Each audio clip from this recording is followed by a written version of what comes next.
Indonesia adalah salah satu negara dengan luas wilayah terluas yang ada di dunia. Oleh sebab itu, dibutuhkan pasukan khusus yang dapat menjaga kedaulatan negara Indonesia tercinta ini. Indonesia sendiri memiliki pasukan elit yang cukup disegani oleh negara-negara di dunia. Pasukan elit tersebut terdiri dari prajurit Tentara Republik Indonesia atau TNI pilihan yang tergabung dalam beberapa regu khusus. Sejauh ini, ada 6 regu khusus yang berasal dari 3 matra, yaitu Angkatan Darat, Angkatan Laut, dan Angkatan Udara, yang kemampuannya cukup disegani oleh dunia.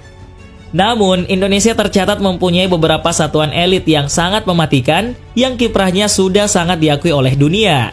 Bahkan, satuan-satuan tersebut sampai ada yang dimintai untuk menjadi guru bagi militer negara lain. Dan berikut daftar pasukan elit paling mematikan di Indonesia.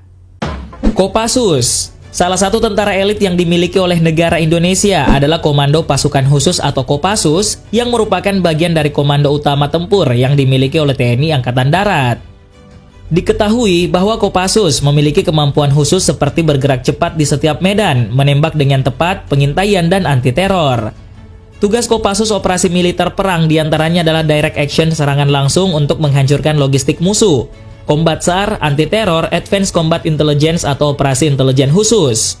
Selain itu, mereka juga bertugas untuk humanitarian asistensi atau bantuan kemanusiaan, airso atau operasi anti-insurgensi, separatisme dan pemberontakan, bantuan terhadap kepolisian atau pemerintah, SAR khusus serta pengamanan VVIP.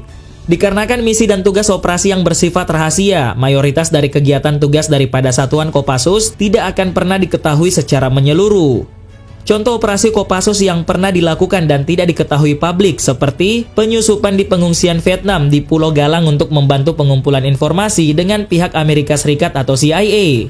Kemudian penyusupan perbatasan Malaysia dan Australia, serta operasi patroli jarak jauh atau long range recce di perbatasan Papua Nugini. Batalion Raider. Salah satu tentara elit yang dimiliki oleh negara Indonesia adalah Batalion Raider, yang merupakan salah satu batalion pasukan elit infanteri Tentara Nasional Indonesia atau TNI. Sebagai kekuatan penindak, kekuatan satu Batalion Raider atau Yonif Raider setara 3 kali lipat kekuatan satu Batalion Infanteri Yonif biasa di TNI Angkatan Darat. Diketahui bahwa unit infanteri satu ini dilatar belakangi dengan taktik pertempuran raid atau depresiasi. Setiap batalion Raider terdiri atas 747 personil dan mereka memperoleh pendidikan serta latihan khusus selama 6 bulan untuk perang modern, anti-gerilya, dan perang berlarut. Mereka dilatih untuk melakukan penyergapan dan mobil udara seperti terjun dari helikopter. 50 personil dari antara 747 orang personil dalam satu batalion Raider memiliki kemampuan anti-teror dan keahlian-keahlian khusus lainnya. Sat 81 Gultor. Satuan 81 Kopassus atau Sat 81 Gultor adalah satuan di Kopassus yang setingkat dengan grup dan merupakan prajurit terbaik dari seluruh prajurit TNI. Sejauh ini, kekuatan dari satuan ini tidak dipublikasikan secara umum dan mengenai jumlah personil maupun jenis persenjataannya yang dimilikinya, semua itu dirahasiakan. Diketahui bahwa beberapa tahun belakangan ini istilah Gultor dihilangkan dari satuan ini karena kualifikasi yang dimiliki lebih dari penanggulangan teror. Satuan 81 merupakan ujung tombak pertahanan dan keamanan negara Republik Indonesia. Tidak seperti satuan lain yang selalu mengekspos kegiatan mereka, visi dan misi Satuan 81 adalah untuk tidak diketahui, tidak terdengar, dan tidak terlihat. Sat Bravo 90. Satuan Bravo 90 atau Sat Bravo 90 adalah satuan pelaksana operasi khusus Korps Pasukan Khas yang berkedudukan langsung di bawah dan Korpaskas. Satuan Bravo sendiri bertugas melaksanakan operasi intelijen, melumpuhkan alutsista atau instalasi musuh dalam mendukung operasi udara dan penindakan teror bajak udara. Diketahui bahwa Satuan Bravo 90 ini memiliki motto, yaitu Catya Wihikan Awacama Kapala, yang artinya setia terampil berhasil. Sejauh ini, Sat Bravo 90 telah tergabung dalam Pusat Pengendalian Krisis atau Pusdalsis BNPT yang terdiri dari gabungan antara satuan-satuan khusus seperti Detasemen Khusus 81 dari TNI AD, Denjaka dari TNI AL, dan Resimen 1 Gegana Korps Brimob dari Polri.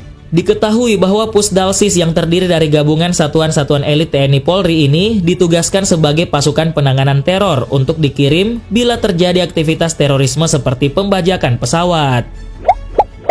Denjaka. Salah satu tentara elit yang dimiliki oleh negara Indonesia adalah Denjaka. Detasemen Jalamangkara atau Denjaka sendiri merupakan detasemen penanggulangan teror aspek laut yang berasal dari TNI Angkatan Laut. Denjaka adalah satuan gabungan antara personil Komando Pasukan Katak atau Kopaska dan Batalion Intai Amfibi atau Taifib dari Korps Marinir TNI AL.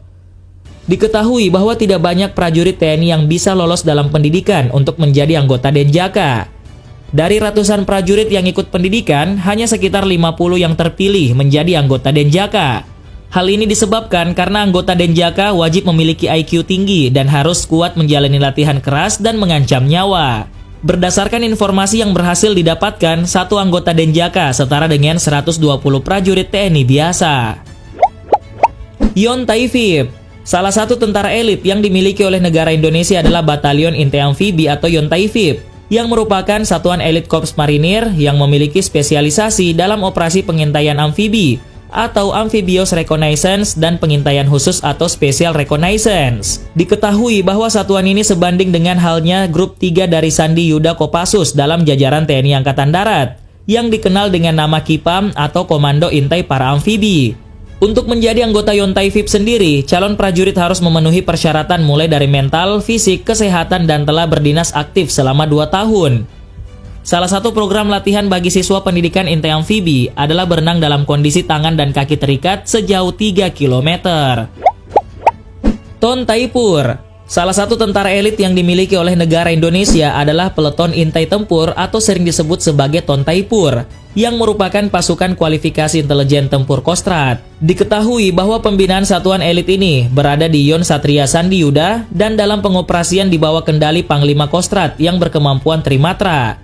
Selain itu, anggota dari satuan ini direkrut dari satuan-satuan yang berdinas di Kostrad. Tujuan pembentukan Peleton Taipur ini adalah untuk melatih dan membentuk prajurit satuan jajaran Kostrad menjadi prajurit Taipur yang memiliki kemampuan khusus dalam melaksanakan tugas operasi di berbagai medan, baik di rawa, laut, hutan, gunung, dan juga perkotaan.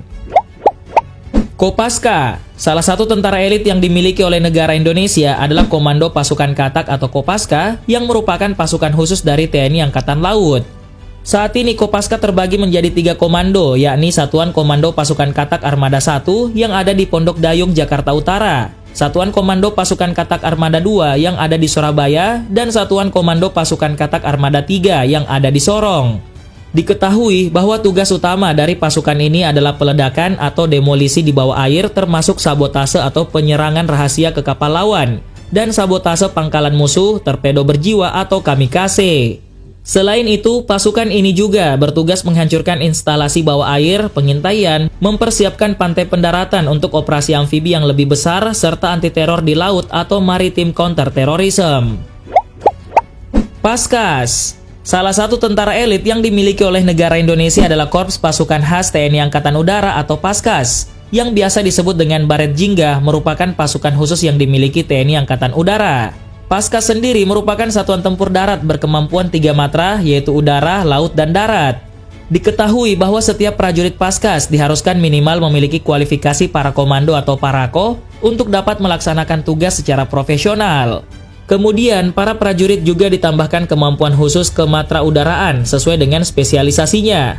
Paskas mempunyai ciri khas tugas tambahan yang tidak dimiliki oleh pasukan lain, yaitu operasi pembentukan dan pengoperasian pangkalan udara depan atau OP3UD, yaitu merebut dan mempertahankan pangkalan, dan untuk selanjutnya menyiapkan pendaratan pesawat dan penerjunan pasukan kawan.